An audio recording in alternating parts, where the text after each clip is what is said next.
Welcome, everybody, to the Beards and Bible podcast on this early Wednesday morning, September 11th, 2024. Just hours after some are calling the dumpster fire of the century. The first presidential debate of the 2024 presidential election. Actually, not the first, the second presidential debate, the first between the actual candidates of the debate. And so I'm joined here by Gabe Rutledge. And Gabe, how you doing this morning? I'm sleepy, I'm not gonna lie. Got a big cup of coffee. It's a dangerous game to play, recording a podcast at 5 a.m. Big strong cup of coffee. Well, we know what's happened in previous episodes when you and I have gotten on and we've recorded an hour-long podcast with a strong cup of coffee. Yeah, one of our screens will go turn off, and the other person will just talk at length. Yes.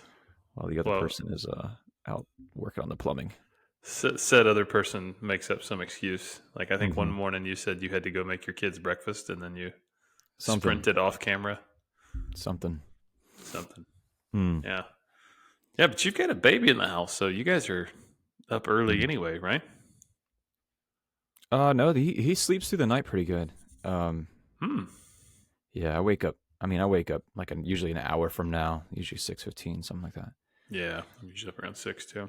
But yeah, no, I was laying on the couch last night watching the debate, and I had little baby Asher in my arms. He was, he's probably at this point 12 to 14 pounds. I don't know. He's a chonkers, and he's just so heavy. So I was like, I'm tired. I'm just gonna carry him upstairs. So I carried him upstairs and laid him on the pillow next to me, and laid in bed and listened to the debate from the TV. Yeah. And I stayed awake for it, but man, it was a struggle. It ended about 9:30, and it was just droning on and on. It was yes. Yeah, it seemed like the most inconsequential debate, and just I don't know, shallow lack of substance. Yeah, we'll get into that here in a second. I feel like this was a different debate than I think what I was expecting. I don't actually know what I was expecting in getting into it, but I certainly was a little taken aback by some of the things I saw. So we'll break it down. But yeah, so really kind of the point of today's episode is the book of 1 Thessalonians says, test everything and hold fast to that which is good. There's a way in which political candidates, I don't care of what side of the aisle they're on, they'll just say things to say them. And some of them are very well rehearsed and polished and full of a lot of platitudes and a lot of talking points. And some of them are just off the cuff, crazy statements. And sometimes what happens is, as a consumer and as a voter, we just take it for, whatever we want to be true is true, right? If our guy is saying it, then we say, well, it must be true because our guy is saying it. But as we're going to get into today, there's a lot of stuff that was said last night that as you fact check it and as you actually think about it, you're like, wait a second, that's not true at all. Did you see any of those just almost instantly as soon as they were said? Yeah, both sides were kind of throwing around some sound bites, I guess, that either campaign uses that are just either exaggerated or just completely untrue. Yeah. It's unfortunate. I just don't understand why politicians and even legacy media think that we as the American people can just be lied to and we're not going to actually do any homework and say, wait a second, that's a lie. I'm just kind of sick of being lied to. I don't know if you're sick of being lied to as well, but I am. I don't think we will. I don't think most Americans will do the hard work of looking into things. And most Americans are going to rally, or circle the wagons around each of their candidates and defend the things that they said. I mean, you look at, I was drinking my first cup of coffee, looking at my um, phone and looking at different news outlets like ABC, CNN, Fox News, The Guardian, and they all, it's pretty right down, party lines. You can guess Yeah. which news outlet is going to defend their candidate. So everybody watched the debate, those who did watch the debate, and they went right back to their favorite news outlet, and they were affirmed in what they think about the presidential candidate. Yeah. Which is, I think, one of the reasons why you said a minute ago it's a very inconsequential Mm-hmm. debate when all is said and done, because I don't really know how many people who are undecided voters would have tuned in, because I mean that was hard to watch unless you actually had a vested interest in either side. You know what I mean? Like if you Mm-hmm. were kind of like a casual, well, I'm voting, I'm not sure who I'm voting for. Like you probably wouldn't turn that on. Right. That was hard to watch, even for somebody that follows the issues and has followed this election. It was really hard to watch. Mm. But yeah, I think that's what we're hoping to do today is just test it. As believers, we're supposed to be discerning. God cares about what's true. God wants his people to care about what's true. Um, and so I hope that if you're listening to this or watching this, you know that we're not trying to, um, do what Gabe said, circle the wagons, go to a candidate and say, okay, this is why our guy, this is why our gal is right, and the other person's Mm-hmm. not. I want us to objectively look at some of the statements made, some of the truth claims made, and fact check some of that, and then maybe just talk about, okay, so what do we do with that now? Like if you're still as a believer trying to figure out what to do with this whole 2024 election, how do we make sense of it? So, um, Gabe, what were your overall impressions like when each candidate walked out on that platform? Uh, what was kind of the what was your impression in terms of how they presented themselves, how they looked, how Yeah. they did? I think it's a Republican side, Donald Trump. I think they got Donald Trump. I think they got what they expected, what they like. Um, he was Donald Trump. He said some things that were blunt. He didn't let them shut the microphone off on him. I do think the moderators were definitely biased towards Harris and that they fact checked Trump more during the debate than they did Harris, and they actually pushed back. The moderators actually got involved in the debate, Yeah, so it was almost like a debate of like 3-on-1. I don't think they Um, fact checked her at all. They didn't push I back don't think against so. her. No. I don't think so. That really annoyed me, but Yeah, me too. because I just want you to shut up and just moderate the debate. Hmm. Um, with Harris, however, I think it was different. I think she has been painted as someone who's ditzy, uh, has a bunch of word salads, is you know um, kind of an airhead. But I think she came Hmm. out on stage last night on this debate and proved all of that completely wrong. She was Yeah. very well articulated. She um, was well spoken. She reminded me a lot of Obama, and I think she probably copied a lot of Obama's Yeah, me speaking too. cadences, a lot of his mannerisms. I think she did what she needed to do, what she knew she needed to do, and that was overcome all the little viral sound bites of her and her weird word salads about school buses or about AI or about outer space, and Yeah. look intelligent, look strong, look Hmm. composed. And I think she did that. I think she succeeded. Yeah, I did too. And it's funny you said that. The Obama comparison was one of the first things I noticed. I mean, Mhm. from the way she looked into the camera, from the way that she would try to, capture the moment and go off on these soliloquies where she's, pontificating about America and diversity and, everybody feeling a part or whatever. Mhm. Um,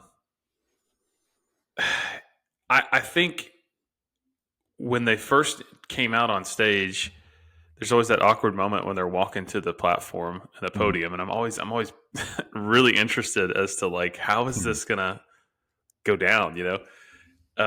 She came out, I guess, trying to look like she was taking charge or something, and it was kind of awkward. I don't know if you noticed the first little thing she stuck out her hand and said Kamala Harris, to meet. Did you see that? She Yeah. shook his Yeah. hand. So Yeah. that was a little weird. And then as the debate kicked off, the first question was, "Are we better off now than we were 4 years ago?" Hmm. And she was the one that got asked that question. And if you remember, she didn't answer the question. Right. Right. She went off on some rant about growing up as a middle class kid and knowing what it's like to struggle and all these things, and it was very articulate. It was very well scripted. It was very well rehearsed. Hmm.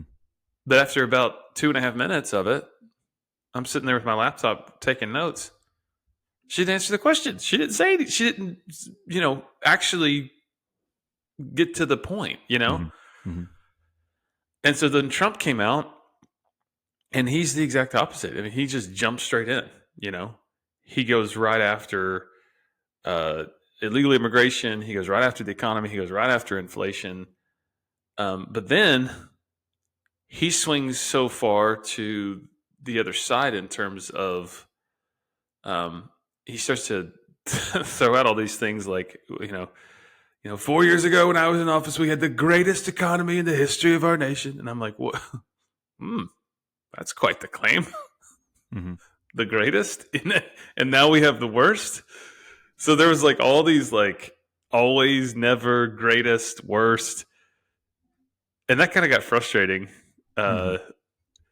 Because on one side you had someone who was so calculated and well rehearsed and scripted. On the other side, you had a guy that was just like, illegal immigrants are eating cats everywhere we go. They're stealing people's cats, and it's like, all right, this is the Hmm. tale of two candidates. Yeah. I wonder if you compare the amount of time each candidate prepared, what that would look like. I imagine Harris prepared a ton for this debate. Yes. And I could picture Donald Trump. I have no idea, but I picture Donald Trump just being like, "Oh, I'm just going to walk right out on stage and do this." Well, from what I've heard, I think Daily Wire was reporting she was holed up in some sort of camp, or I don't know where she was, but she was holed up for about a week Wow. rehearsing like 8 to 10 hours a day. Wow. He didn't rehearse at all. Yeah. He was Yeah. out doing rallies. Like, Well, it shows. I mean, it shows that. yeah, I mean, it doesn't show that he didn't rehearse because I think was real with everybody. That's kind yeah, of how he that's not is, his style to be right? scripted. But Yeah. it shows that she rehearsed. It shows that she was prepared, Hmm. and um, as far as debating, obviously it reeked of insincerity when she would go on these long, Yeah. tirades about turning a page and a new generation of leadership. She had Right. but Americans, especially undecided Americans who can't see that insincerity, just Hmm. gobble that stuff up and Oh, love it sure. so much. Sure. Yeah. And then there was a point early on where, she was going on that, rant about how she wants to turn the page and she wants to whatever. And, I have a plan. And Trump was like, she doesn't have a plan. He goes, "What's her plan? She just released a plan on her website. It's nothing. It's literally 4 words: see, spot, run." Yeah, yeah. Like, that's not 4 words, by the way. See, run, spot, run, or whatever it was. But it was stuff like that. Like, it was like he would go on these his own version of nothing salad, Yeah. where he would just sort of like just a tirade of nonsense, and then he would bring it together with like these punchy one-liners, to prove Mm. his point. But I think overall, it was very frustrating for me just to see both candidates kind of dodge and not answer questions. So Kamala was first asked, are people better off than they were 4 years ago? She didn't answer. She just went on some tirade. Trump was asked, how will you perform the mass deportations that Hmm. you've been talking about? He didn't Yeah. answer. Yeah. He just talked about how bad it was. But he didn't answer the question, and he took 2.5 minutes to dodge the question instead of answering it. And that's frustrating as a listener, as a viewer. He also dodged the question if he would sign a national abortion or veto a national abortion ban. Yeah. He didn't answer that. He just said, "Well, I won't need to. I won't need to because it's back in the states." Yes. Yeah. That was interesting. As a Christian pro-lifer, it's kind of disappointing to see him not take a Mhm. firm stance on abortion. Well, that's what a good politician does is they read the pulse of the populace and they adjust their views to try to match it. I think Donald Trump has principles, but I think he also sees abortion as a potential hurdle he has to clear in order to get in office Yeah. to live out those principles in office. And that's unfortunate. I think he should. That's a pretty big principle that I would like to see him stand completely firm on. Yeah, me too. But he's definitely. I've heard whispers of him kind of changing and kind of getting a little bit squishy on this issue, and it seems Yeah. like that could be the case. Well, and I think that's what's hard as a Christian voter. Hearing certain Christians say you've got to vote for Donald Trump because he's the pro-life candidate, and that's if you're a Christian, this is the guy you have to go because he's pro-life, he's pro-life, he's pro-life, he's pro-life, he's the most pro-life candidate we've ever had. And then you hear him kind of, of course, you could say he's responsible for overturning Roe v. Wade. So okay, Mm-hmm. Yeah. absolutely. I mean, yeah. But then to hear him kind of not take a stand for what we would see as Christians as a very key issue is very disappointing. Mm-hmm. So I don't think it's as black and white as the MAGA Christians say it is, that you've got to vote for Donald Trump or you're not a Christian. It's kind of like, man, I don't know how you can make that case anymore, based on some of the stuff he's saying. Hmm. So the moderators were absolutely awful. David Muir and Lindsay Davis from ABC News. Anything but neutral. They corrected Donald Trump at least twice that I could notice. Maybe even more than that. Yeah, they fact checked him on the cat thing or pets, Haitians eating pets. Yeah.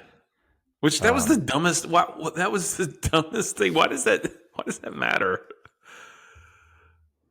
You know what I mean? Like, why would that be an issue you'd want to fact check? That's so dumb.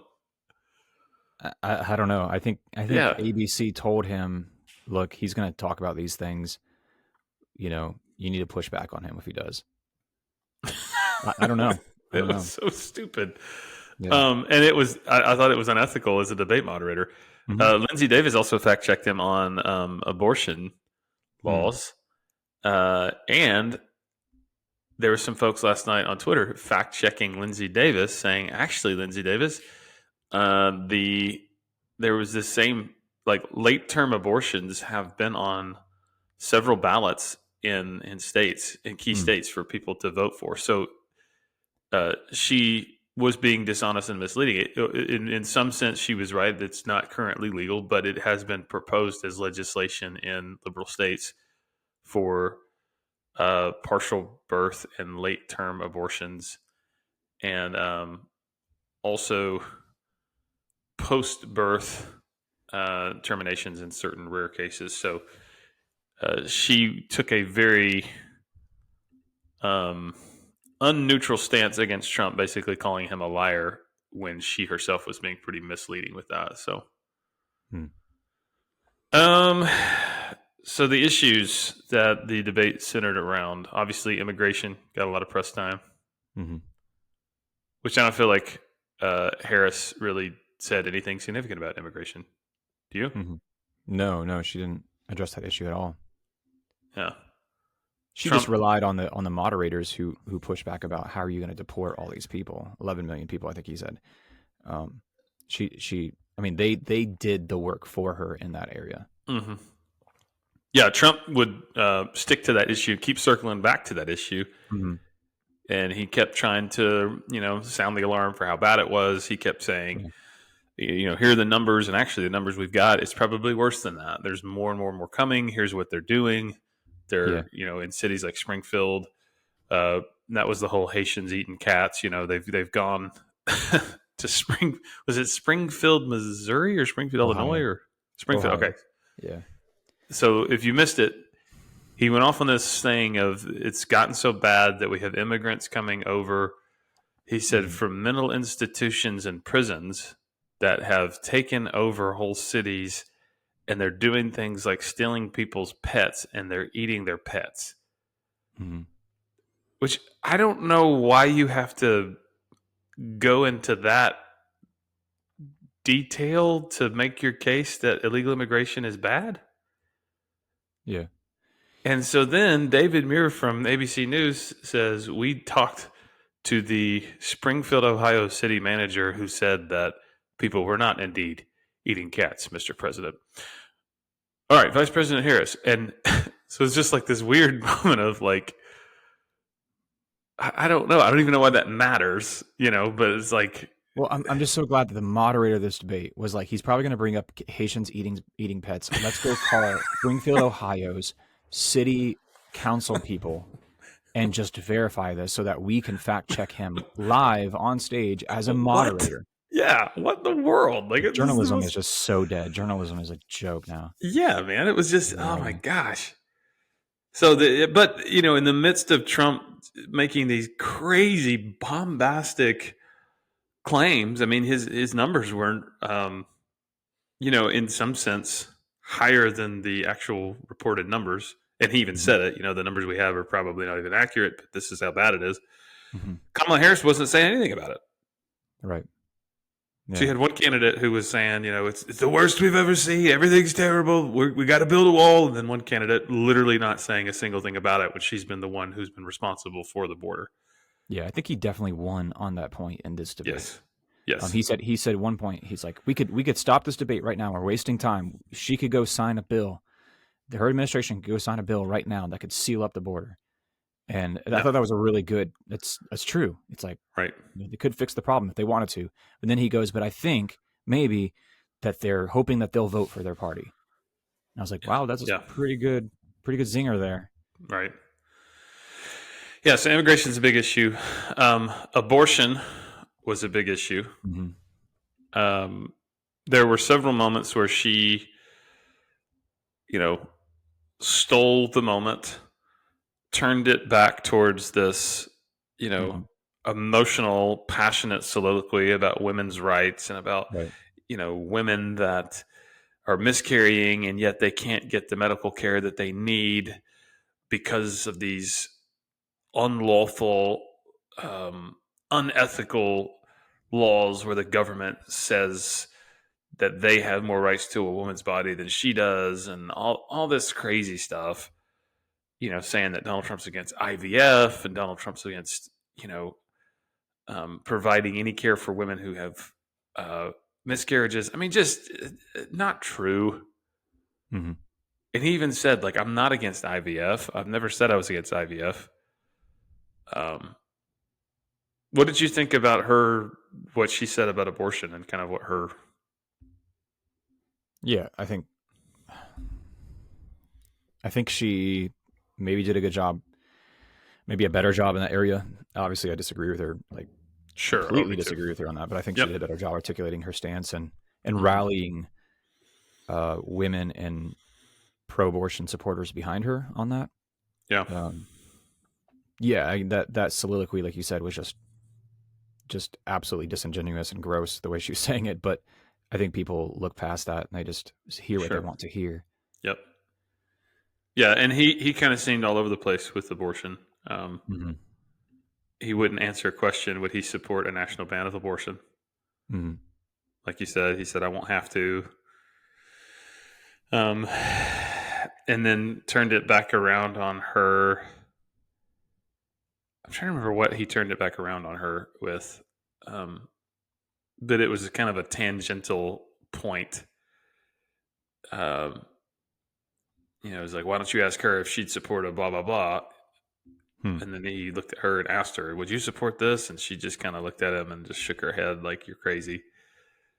Um, oh, no, it was. He was saying, would you support a ban on late term abortions or after birth Mm-hmm. abortions or whatever it was?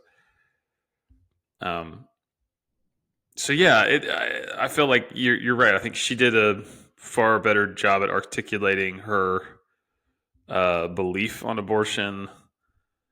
um, what she wanted to do with abortion. She straight up said, "I want to institute Roe v. Wade, like basically bring it back, or Right. probably wouldn't be called Roe v. Wade, but essentially she'd want to codify abortion and make it rule of law, a federal law, Mhm. not a state Yeah.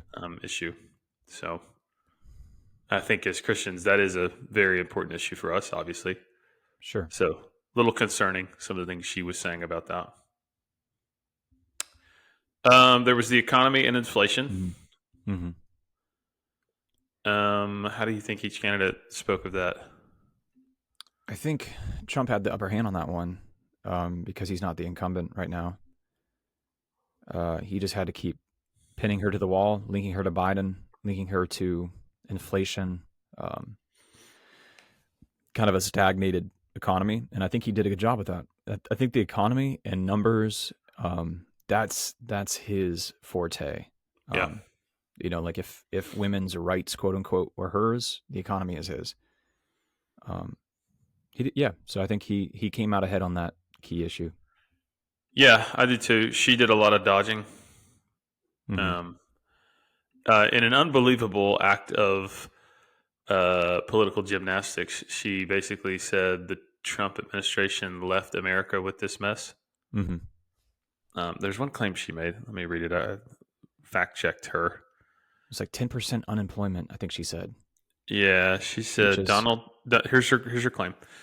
Donald Trump left us with the worst unemployment since the Great Depression.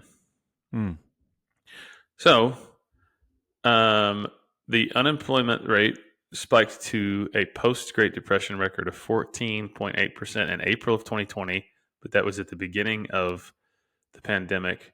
hmm When Trump left office in December of 2020, the unemployment rate was back down to 6.4%. mm. So that was untrue. Um, Yeah, yeah. So a lot of just yeah craziness in terms of trying to wiggle out of it and trying to point it back towards him when that's kind of not. I mean, I think most people that are familiar with just economics kind of know, like, yeah, I don't know if you can really say that, you know. right. It's interesting too. She kept saying that like all these scholars and economists have said that my plan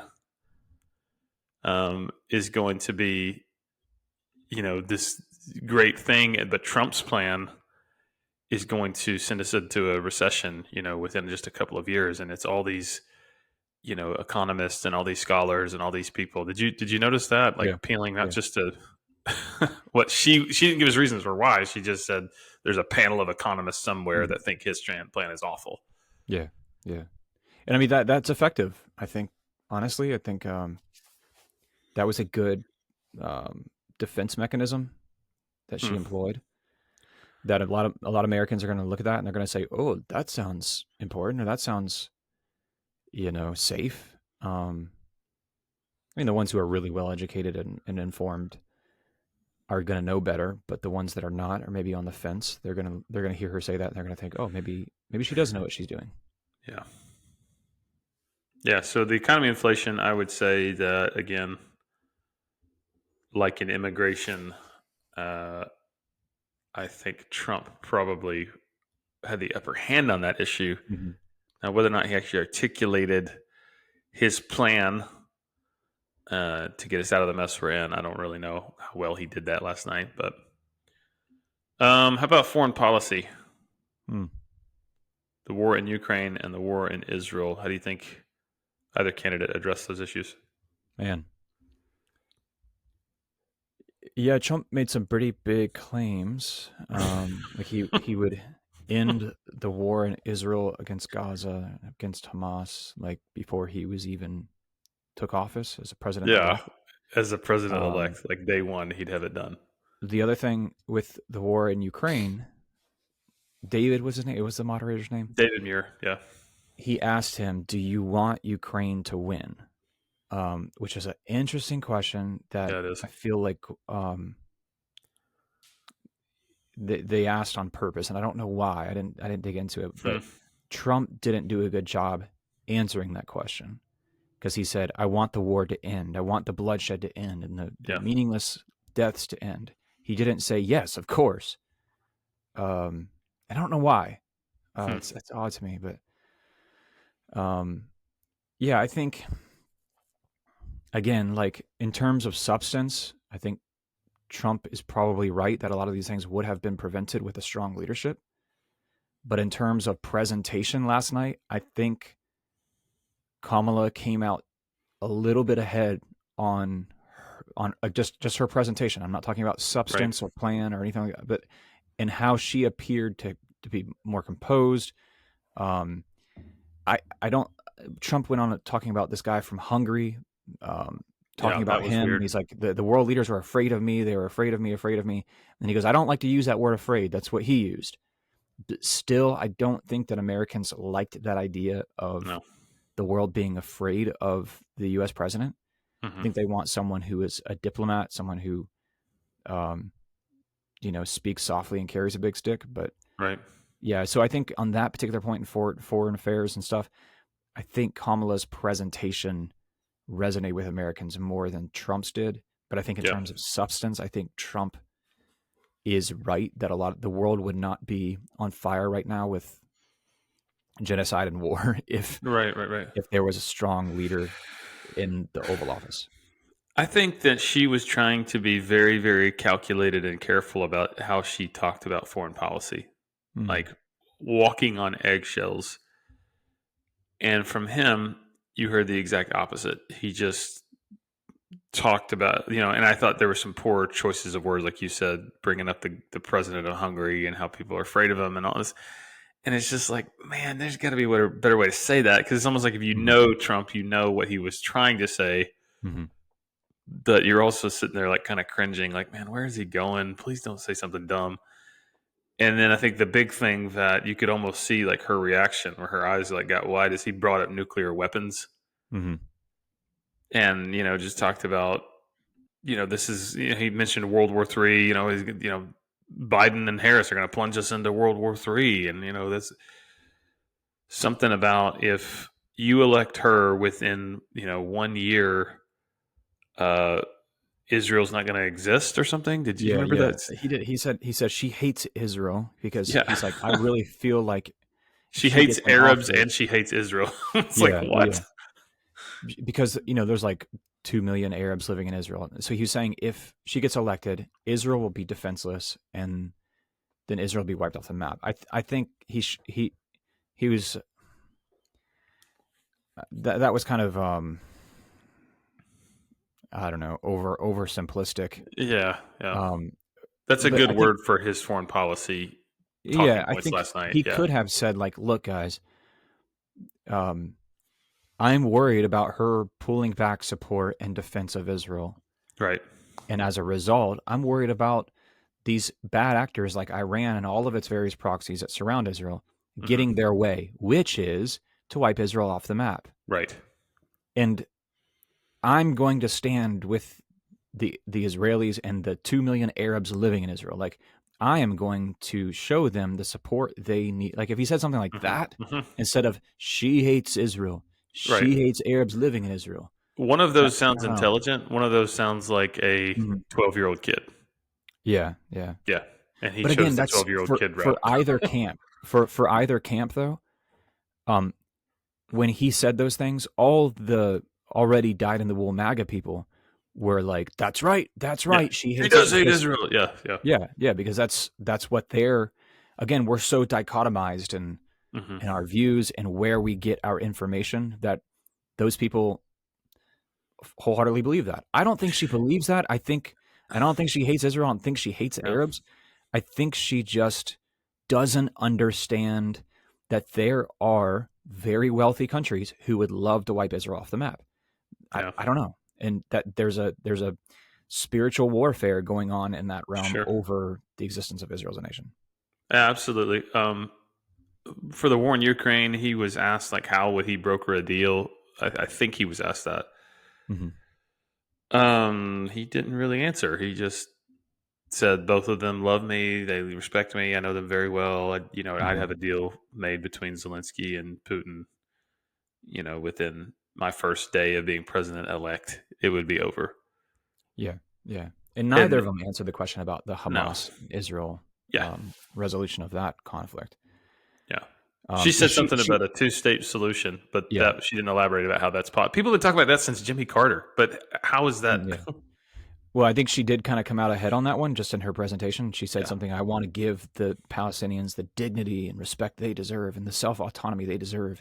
yeah, I think that resonated. She was able to kind of like, um, you know, placate to the Marxist pro Palestinian camp that is yeah. like protesting on college campuses right now, or Hmm. were anyways. At the same time, she was able to show her support for Israel. She was taking that, a Right, good politician. But anyone who has a lick of sense knows that a two-state solution is not a viable solution right, right right. now. It's just like a beauty pageant answer, right? Yeah. How would you bring about peace in the Middle East, Miss Tennessee? Well, I would be for a two-state solution. Like, okay, what does that mean, and how do you hmm do that? Yeah. Anybody that knows that issue knows that's a nothing salad answer, really. Trump and Netanyahu presented a two-state solution plan with a map and all kinds of charts and everything, Hmm. and the Palestinians rejected it. They're like, no, we don't want this. Hmm. Majority of Palestinians just want all of Israel. Like they want Right, from the all the river to Jews the to go sea. backwards. Yeah, yeah. Yeah. Uh, so there was a bit of a misleading claim where Trump said that Kamala Harris stood up and refused to meet with Netanyahu because she had to go to a sorority party, Mm. which I was heard kind that. of funny to me. Um, it is true she did not have a meeting with Netanyahu, but it wasn't that she refused a meeting with Netanyahu. She already had a prior speaking engagement as the vice president at a women's sorority somewhere. I can't remember where. Um, so that was kind of an The divine opportunity. divine nine or something like that. Yeah.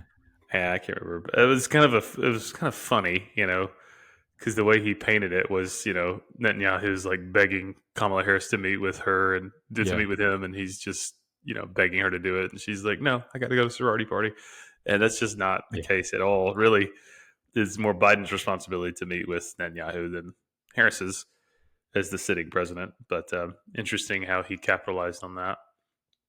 Yeah. There was the issue of the peaceful transfer of power and the January 6th riots, or Mm. as the legacy media calls it, the insurrection that is the worst day in history since the Civil War. hmm Which I don't know if you noticed that phrasing. Yeah. Um, I don't even think Trump should have said anything about it because he has nothing to gain through even talking about it. But it kind of sounded like he crapped the bed on this one. Yeah. And he did a pretty good job navigating this. And he said something about it was actually Pelosi who declined all of the extra security, like National Guard, yeah. 10,000 National Guard troops. Or I forget what the number was, and she actually declined it.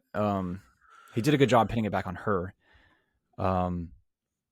But that is man, when I saw that go down on January 6th, I was like, you just wrote the Democratic Party a blank check. Yeah. 100%. To ride this issue out from now until the cows come home. Doesn't matter if he expected it to play out that way or not. It played out that way, and they will be forever pinning that on him as the insurrectionist that refused to leave office. Well, and the question that David Muir asked him was, but okay, so he said, on January 6th, blah, blah, blah, blah, blah, this happened, Mhm. this happened. Is there anything you regret about how you acted on January 6th? Yeah. Yeah. Like you took 2 hours to put a video out calling for Right. your supporters to Yeah. stand down. So, as someone who is not a raging MAGA guy, I can look at the situation and say, I wish Trump would have done a lot of things different on January 6th. Mm-hmm. But I also know the character of Donald Trump. He is not going to be one that humbly says, you know what, I missed it on that day. There were some things I wish I would have done differently. He's not going to do that. Right. It's Donald Right. Trump, right? Right. So his answer to that was just I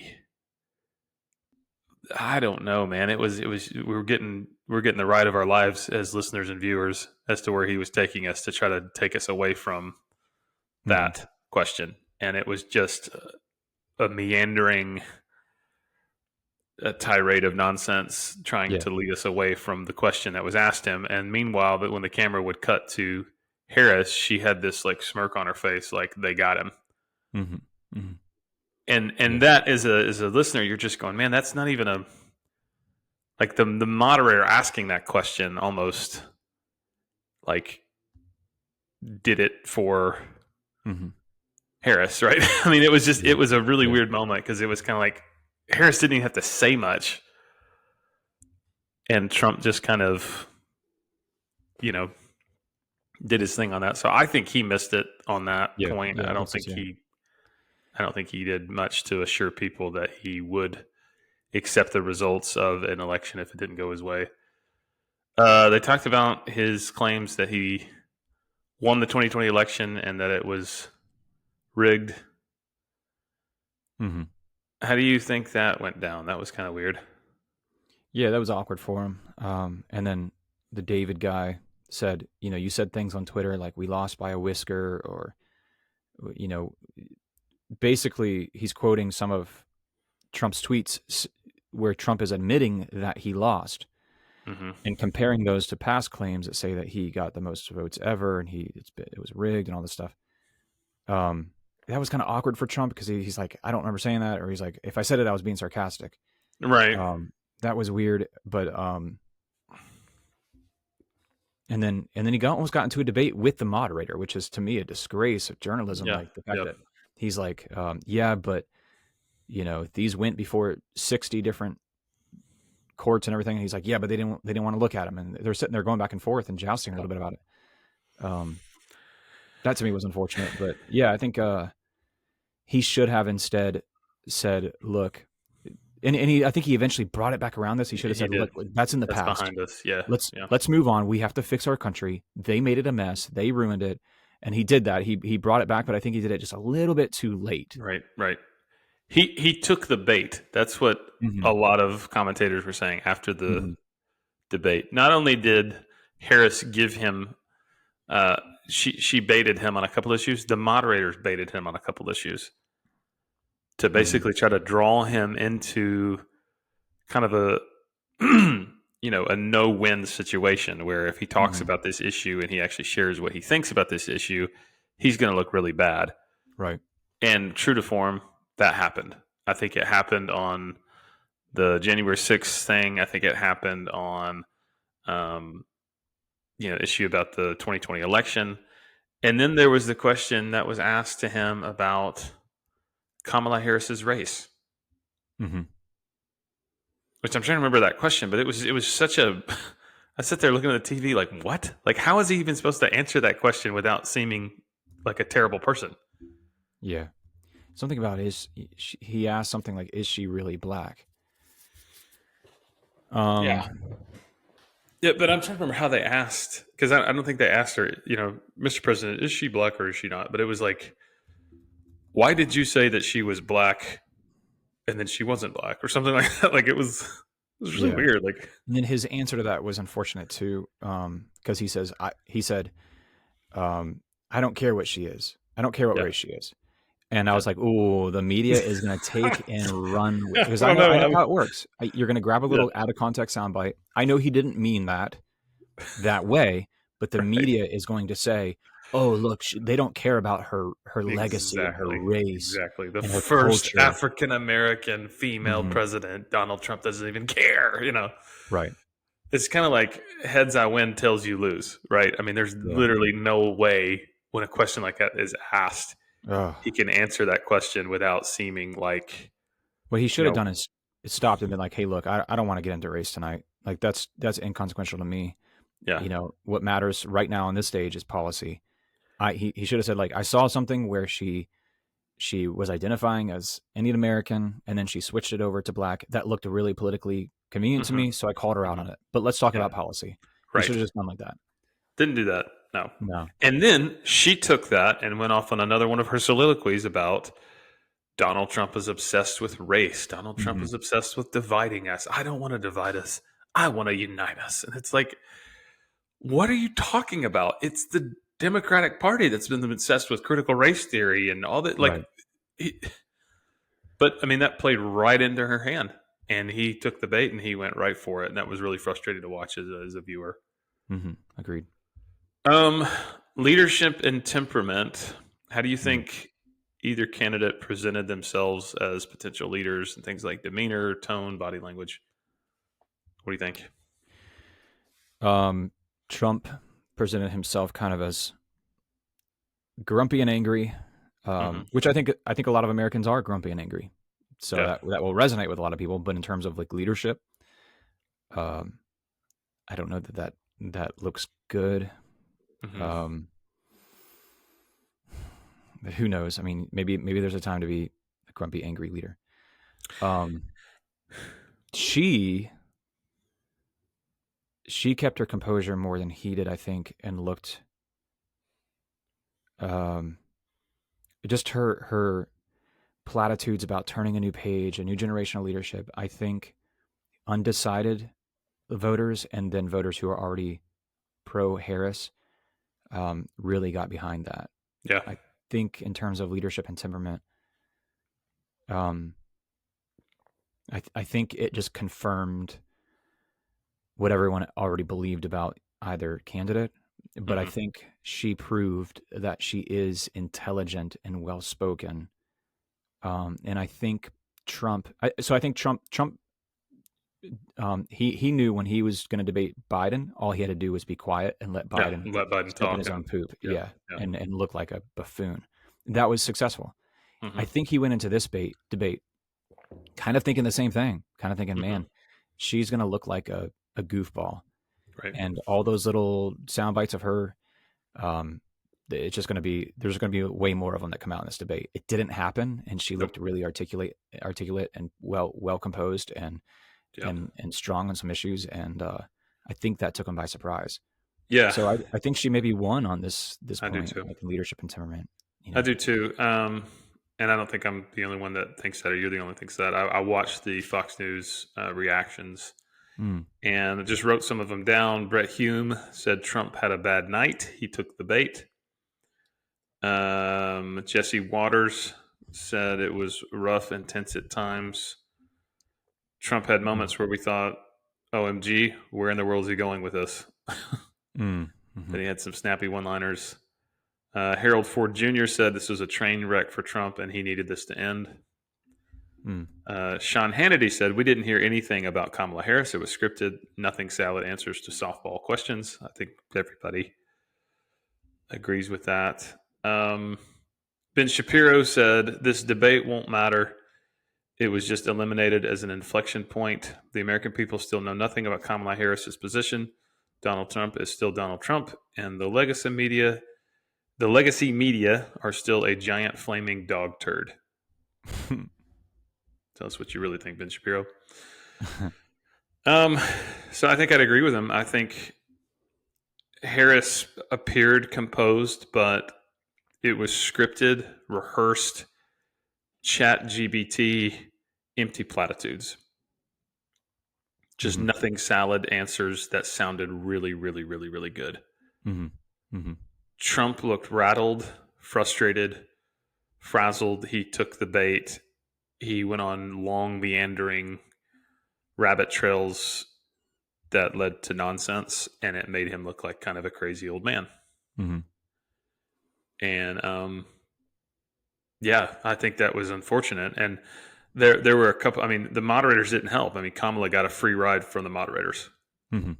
I mean, several times from the questions they asked her versus the questions they asked him, and then fact checking him several times, never fact checking her. Yeah. One of the moments I thought was the most telling about demeanor was Kamala Harris made a very intentional jab about the rally size at Trump's rallies.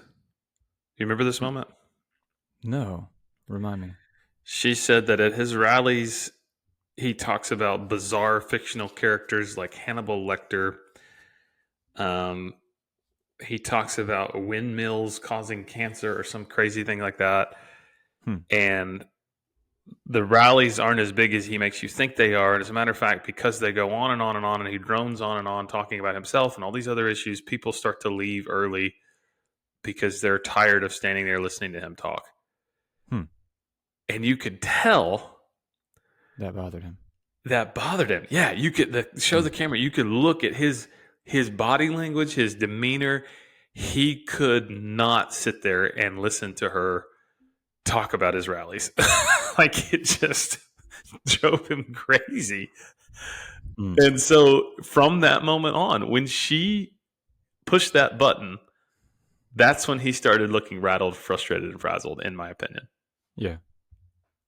And to me, that just I was like, oh my gosh, man, come on, dude. Like it was almost like, insulting his manhood in some way, talking Hmm. about his Hmm. rally size. It's like, all right, come on, tap the brakes, like calm down. Yeah. So, um, all right, so let's fact check a couple things as we land the plane. Trump said Democrats want execution of newborns after birth. Lindsay Davis from ABC News said, Mr. President, willfully terminating a newborn's life is illegal in every state. And then she Hmm. moved on. However, Ben Shapiro retweeted last night ABC's Lindsay Davis just brazenly lied about Florida's extreme abortion initiative on the November ballot, which would legalize abortion through all 9 months of pregnancy with taxpayer funding and no conscience rights. So, what would you say as we fact check that, Gabe? Who was telling the truth and who wasn't? Hmm. Yeah, I mean, he did what good politicians do. He took someone probably on the extreme left out of context and then used that as a paintbrush to paint Yeah.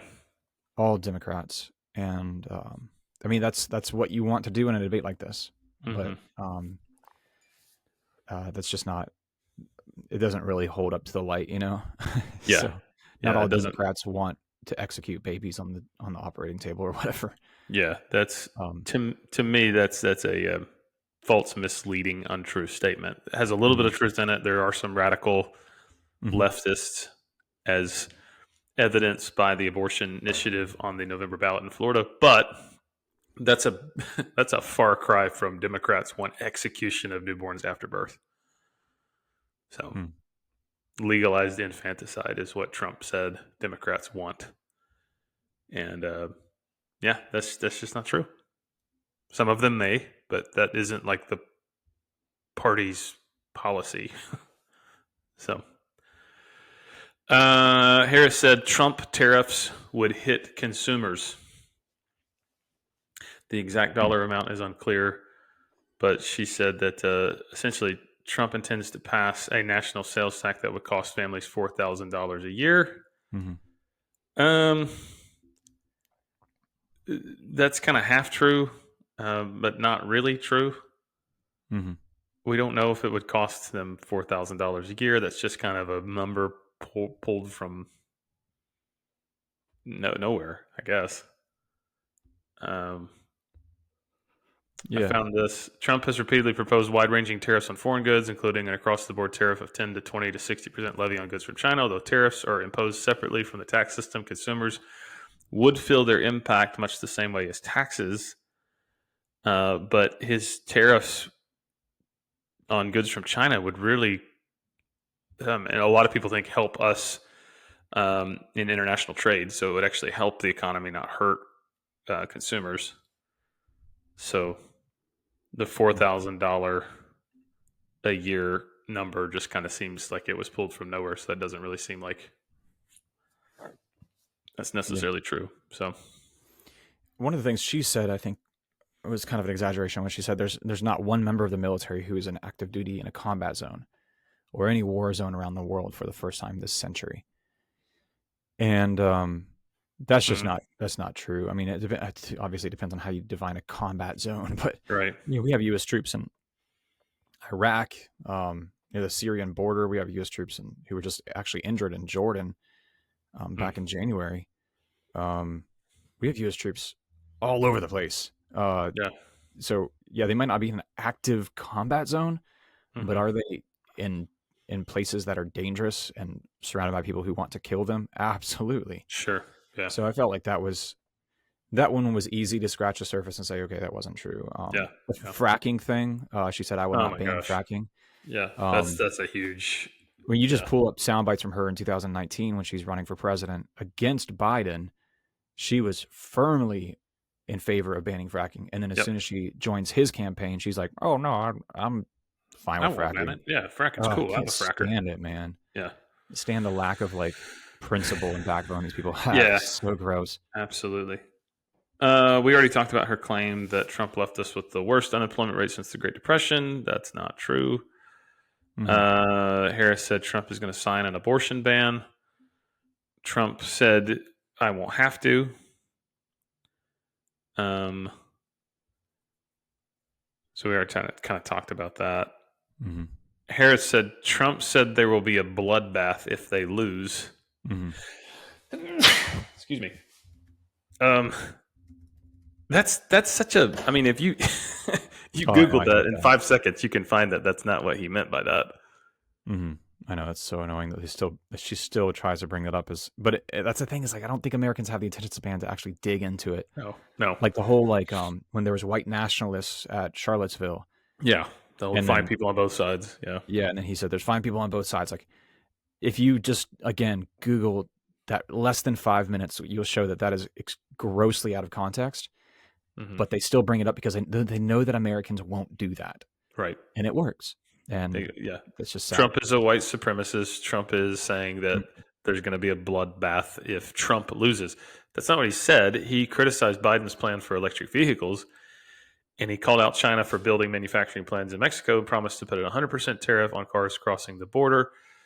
So what he was basically saying is economically for the auto industry, it's going to be a bloodbath. mm-hmm, He didn't say physical violence is going to break out and people are going to kill one another if I don't get elected. mm-hmm. Yeah. And that's what she was essentially saying. So that was a very misleading, dishonest claim. Um, let's see. Trump said that Harris went out in Minnesota and wanted to let criminals that killed people that burned down Minneapolis. She went out and raised money to get them out of jail. Um, kind of true, actually. Mm. She retweeted in June 2020 in support of the Minnesota Freedom Fund to, quote, help post bail for those protesting on the ground in Minnesota. So he phrased it a little bit bombastically, but that was kind of true, right? Mm-hmm. Yeah. One more I found. Trump said that he ended the Nord Stream 2 pipeline and Biden put it back on day one. Yeah. So that seems to be mostly false because more than 90% of the Nord Stream 2 was built under Trump's watch. And then he imposed sanctions in December of 2019 on the subsea pipeline that carries natural gas from Russia to Germany. But experts say the sanctions did not stop the project, they only slowed down its completion.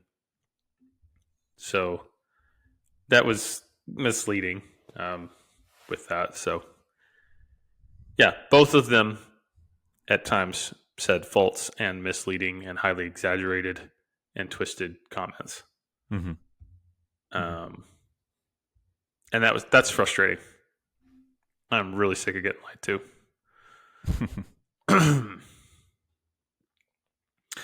um, do you think either candidate tried to appeal to undecided or moderate voters, or were they just throwing out red meat to their base? I think they tried to, but I don't know how effective it was. And if it was No. effective, I think Kamala was slightly more effective in that area. I think at this point, 55 days away from the election, everybody knows who they're going to vote for. Yeah, me The too. few little people that are like undecided, it's right now it's all about little clips that are going to be on social media. Hmm. And those undecided people are going to watch those little clips, and it's like who can make those little clips the fastest and who can pump them out the fastest, and algorithms feeding them to people that are undecided. That's where it's at, I think. And because of that, now I don't like that. Okay. I highly dislike that our elections are coming down to little sound bites and clips like that that are going to go on social media, but that's just the Yeah, truth. And I yeah, think because of that, Kamala Harris is going to get more undecided voters because of last night's debate than Trump will. yeah. No, I do too. I do too. She definitely seemed like it was more of a uh, coming out party to the undecided voter, Mm-hmm. and Trump already knows his base, and he was saying everything Yeah. his base wanted him to say. Yeah. There was Yeah. no venturing into the middle ground at all. It was all everything he knew that his supporters wanted him to say. Yeah. Um, any other memorable moments? Mm. I chuckled when he said something about I almost sent her a MAGA hat. Yeah, Um, I chuckled. That was that was pretty funny. Yeah. fine Trump form there for sure. Yeah, I was texting my buddy Kyle through the debate because I knew he was watching, and we were sending back little one-liners that we were cracking up by. Let's see if I can pull up some of them. Oh gosh, Um, the one about let me tell you, like her boss can't stand her, and then the yeah, other one, yeah, yeah, yeah, yeah. He he's like, hates her. let's wake him up, 4 o'clock, let's wake him Four up. in He's the probably sleeping, afternoon. and 4 in the afternoon, and he doesn't even know if he's alive or not. Like, oh man, some of those lines were Right. just Stacey Yeah, and I were just cracking up. yeah. That's what I texted him. We have a president who doesn't even know he's alive. Oh, And then there was one part that I was just cracking up when he was talking about the Taliban. And he goes, "There's a leader. His name is Abdul. And Abdul and I, we were friends, but Abdul knew you didn't mess with me. And Abdul said, 'Why are you sending me a picture of my house?' And I said, 'Well, you're going to have to figure that out, Abdul.'" And just the way he said, Abdul, yeah. Abdul, why are you sending me a picture of my house, Abdul? Well, Abdul, you're going to have to figure that out. Uh, Just these little weird stories that he tells. It just I'm sitting there going, "This is so. What are you doing? Where are we going?" uh, Yeah. One line I thought was memorable is I probably took a bullet to the head because of the things they said about me. yeah, that was very memorable. Yeah. Sheesh. Hmm. That Yeah. concerns me because there's a large portion of Trump's base that believes that this was a conspiracy assisted by the Yes. Democratic Party Yes. to have him assassinated so that he won't Hmm. win. And that just concerns me because I've been telling people this, like, yes, there's a lot of emotion stirring there. Yep. And if you want a good, clean election and transition of power, you have to have faith. Trump said something that was really profound, actually. He said, to run a country, you need two things: strong borders Hmm. and good elections. Yep. And he's like, right now we have neither. And I was Yeah. like, that's actually a really good point. Like, if we definitely don't have strong borders. Right. And when it comes to good elections, even if we have good elections, they've done a good job at showing and at least convincing people that we don't have good elections. I tend to Yes. think that we don't have good elections. We don't have good, clean elections.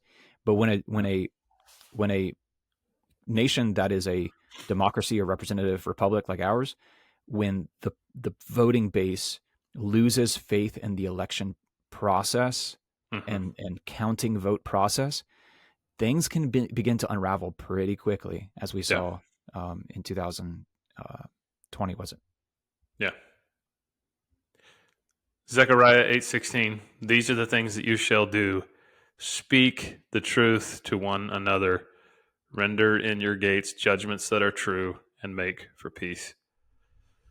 Vice President Harris, former President Trump, if you are listening to the Beards and Bible podcast, which you're probably not, but if you ever click on this, speak the truth.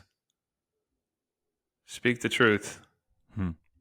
I'm tired of being lied to. I'm tired of having to do this where I sit and watch an hour and a half debate and have to write everything down and then go back and check it and find out that half the stuff you said is not true. Speak the truth. And I think there's a lot of Americans like me that just want you not to insult our intelligence by throwing out half-truths, exaggerations, and empty platitudes. Yeah. So, Josh, in 55 days, who are you voting for? Jesus. Man, I cannot believe it came down to these two human beings, but it did. I know. Of all we have, 300 million people in America, however many people we have. And it's these two people. I don't know, man. It's a little disorienting and discouraging. I think that, to be honest, I've never been a MAGA guy, right? I've always been more conservative in my views. I would consider myself a conservative voter. But I had a lot more faith in Trump earlier this summer than I have now. So you're saying your faith in Trump is waning a little bit? I think so, yeah. Okay. And it's not his policies. It's not the things that he can do. I think it's his biggest problem is him. His biggest problem is him. He can't get out of his own way. So I think he needs to humble himself, and he needs to stop talking in all these exaggerated, always, never, she's the worst, she hates people, she wants to kill babies. That's the thing. I'm just kind of like, I'm getting so weary of that. I'm getting so weary of I'm just tired of it. After 8 years of it, I'm just tired of it. So I hear you. Yeah, so I'm voting for Jesus. And I'm asking him to come back before. I'm just gonna write Jesus in.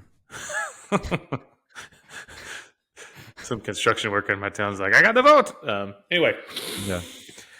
Well, thank you. He might do a really good job. He might do he might fantastic job. Fantastic job. Yes.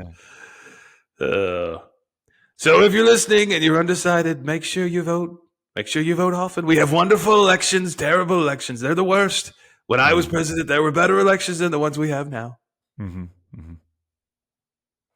she hates Tuesdays or whatever today is. Today's Wednesday. She hates Wednesdays. When I was president, Wednesdays were the greatest, but she hates Wednesdays. If we got 4 years of Trump, we would get a lot of entertainment, though. Yeah, that is true. I've been really enjoying taking some sound bites and then saying it in my terrible Trump impersonation. It makes me laugh. But yeah. And here's the unfortunate part: nobody's ever going to do that with Harris because the liberal media just thinks if there's a Democratic president, they're the greatest thing ever. So they're not going to work on a unflattering impersonation of her. They're going to try to make her look awesome. So. Such is the way we are. But anyway. Well, Gabe, you have a fantastic Wednesday, my friend. Thank you. You do the same. Yeah. And go let your coffee do whatever your coffee's doing to your stomach right now. So stomach's bubbling. It's just bubbling, son. If you have any questions, any feedback, any observations, anything like that, you can send us an email at beardsofbiblepodcast@gmail.com. Everybody have a wonderful day. We will see you guys next time.